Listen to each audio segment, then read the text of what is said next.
انا جبت كبده، حطيت عليها زبادي وفلفل اخضر حامي وبارد وتوم قطعته، قشرته وقطعته، عصرت ليمونه وشويه خل. هسيبها نص ساعه وهحطها على البوتاجاز وأما احطها اوريها لكم.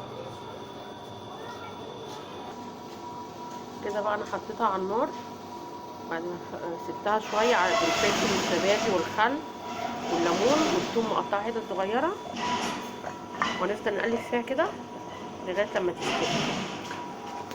هوريها لكم. كده بقى لما الكبده خلصت عملنا شويه كوسه جنبيها ومخلل. قلنا اي غدوه بقى كده بسيطه وخلاص، على الله تعجبكم. متنسوش تعملوا لايك وشير. سلام.